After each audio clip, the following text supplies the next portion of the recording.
Welcome back to Sports Center. Sage Steele, Jay Harris, Grayson Allen, Jazz, Heat, Summer League Hoops. There's Donovan Mitchell there, checking out his new teammate. Mitchell had to like what he saw from Allen. Grayson shields off his defender to the rim, throwing it down. Some Grayson Duke fans in the audience. There's Allen, aggressive, second quarter. Watch his defense. Stays in front, forces a kick out. Missed three. Grayson gets the rebound. We're going the other way, leading the break. Watch this left hand bounce past the Stanton kid through traffic. I mean, and one. That was nice. People get mad because we just show dunks all the time. We don't show good passes. Well, there you go. Passing. LeBron, wish that all the time. Well, that's true. Because that was, moving without the ball. Going backdoor. Grayson throwing it down. Change your direction. We finished with 13. 98-90. The Heat get the win. Keep it going. Hawks, Bulls, Summer League action again from Las Vegas. And there's young Trae. Get that? Trae Young. First quarter from downtown. We know he can do that. Yes, from NBA range. Off the dribble here. Contested. No problem falling away. Trae Young getting hot early on. And I mean early. We're still in the first. It's 14-12 Chicago. And that's from way downtown. All right. It's the second quarter. We're going to show some defense here. The block by Wendell Carter Jr. Yes. Get that out of here. Look again. First round pick. Emphatically throwing that away. And by the way, the fans in Vegas, they know their basketball. They're watching for plays like that. Not just the three ball, but they'll take that too. Trae Young drill on that one. 15 points in the first half right now. 63-59 Hawks over the Bulls. Reverse that. See what happens when you can't see and you need glasses? Okay. Joined now by Seth Greenberg, live from Thomas & Mack Center in Las Vegas. And Seth, good to have you on again. And Grayson Allen began Summer League. I mean, he's noticed for a little scrum with Trae Young, but how has he looked in terms of just making plays since then over the last week? Grayson Allen's been really good without the ball, moving without the ball, waiting on screens, made a great back cut for a dunk, and then in transition, he rebounded the ball, he pushed it, he finished, he played the contact, he got to the free throw line, he competed on the defensive end. The one thing he didn't do is he didn't shoot the three all that well, but Grayson Allen has looked really comfortable with the Jazz in this new role playing in the NBA. As for Trae Young, again, slow start to Summer League, and there's a lot of time left, but he also had the quad injury. We just showed the highlight, 15 points in his first half. How has he progressed overall in your mind? You know, Sage, I'm not going to micro-evaluate him on every single game. Here's the thing. He shot it well, so everyone's going to say, you know what? Trae Young's making a great adjustment. He is, but here's the thing. I don't evaluate him on made and missed shots. I evaluate him on how he's going to get his teammates involved in the game. He's got elite vision. He sees plays early. I think his greatest gift and transferable skill is his ability to make other people better. When he does that first, then the shots are going to come because we know he can make shots. So I think today he's made shots. Everyone's excited. More important to me, how inclusive he is in getting his teammates involved. You know what, Seth, though, great point, I think, because Summer League's gotten so big, sometimes we break down every single part of it. This is their first NBA action. Deep breaths, lots of time left for them to improve. Seth Greenberg, live from Vegas. Thank you, sir.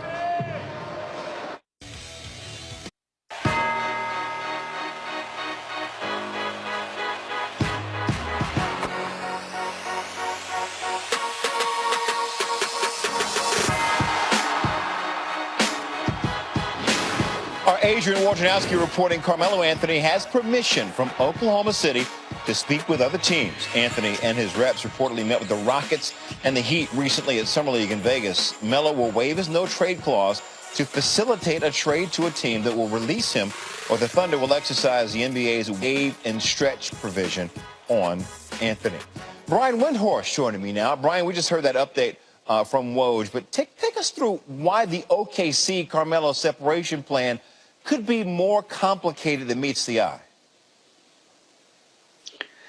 Yeah, so what you're getting here is both sides are giving each other something. Melo is now freed up to talk to other teams to arrange a place for him to land. And Melo, who has a no-trade clause, is allowing the Thunder to go find a place to trade for him. Here's the issue, though. At the end of the day, today, Melo is a toxic asset. In order for you to trade him, you're going to either have to attach some goodies, draft picks or cash, which the Thunder don't want to do, or you're going to have to take back your own toxic asset or assets in return. So before you run to the trade machine and figure out how your team can trade for Carmelo Anthony, realize that the only way this trade would go through is if it's to one of Melo's preferred teams, or if that team instantly will release Carmelo Anthony. And that's a big thing to swallow because he's got a $28 million guaranteed salary for this season.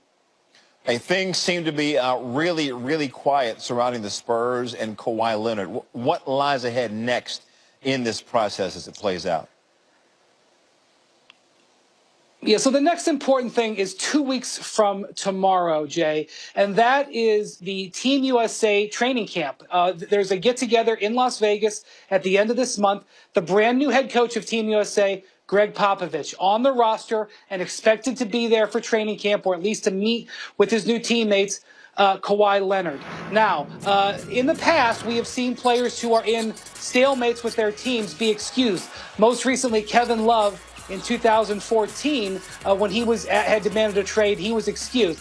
That said, this is an opportunity, if they could somehow get in the same room together, of Greg Popovich and Kawhi Leonard working together, possibly finding some way to move forward.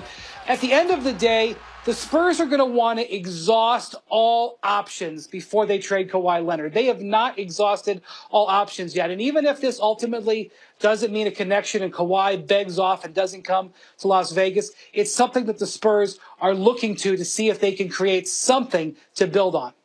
Okay, one more for you while I have you here. Sources tell ESPN the Rockets' initial offer to restricted free agent Clint Capella was in the 4-year, $60 million range. But he's looking for a $100 million contract, similar to the deal that Thunder big man Steven Adams received. What are the chances that the Rockets and Capella can close that gap a bit? The problem here is both sides are being reasonable. Clint Capella is worth that $100 million deal that Steven Adams got a couple of years ago. But the Rockets look out there and see there's nobody left who can make him that offer.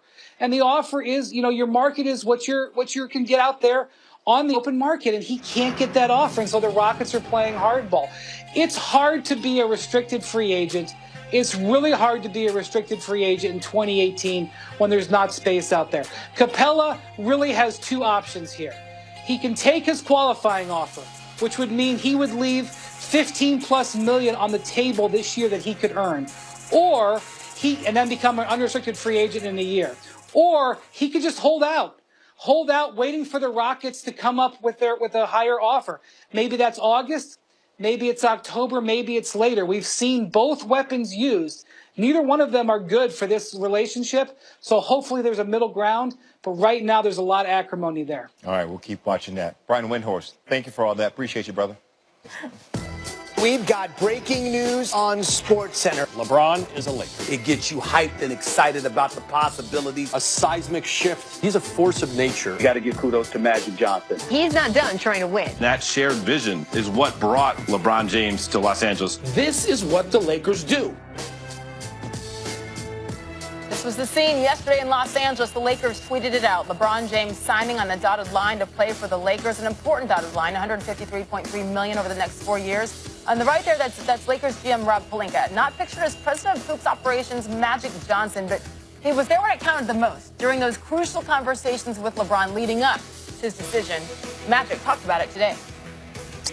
It wasn't to sell the Lakers. He didn't want to hear that. He already knew the team almost better than I did. He broke the roster down right in front of me. Oh, yeah, Kuz like to do this. So-and-so like, oh, I can't wait. This guy is this. And I said, wow, man, he knows the entire roster. And he said, Urban, I just want to come and be able to just play basketball and be me. And you have the type of roster that I think I can do that. And then he had a list of stuff he wanted to go down, and we went through that list and answered questions.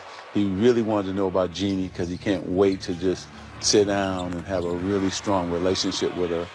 And so those are the type of things we talked about. And but the thing I was really impressed with is the fact that he knew every single guy, their strengths and weaknesses that on our team. And he was really excited about how the young guys performed last season.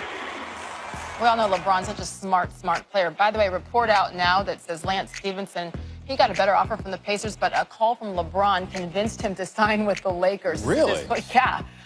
He said, oh, it was actually funny that I'm actually on the same team with LeBron. I'm very excited to see what that brings, and just playing with him, one of the best players to play the game, is going to be amazing. I can't wait to get on board. We know the history, too. See, that's even the good picture. Remember when he blew in LeBron's ear in that Heat Pacers series? I do. Their teammates? What?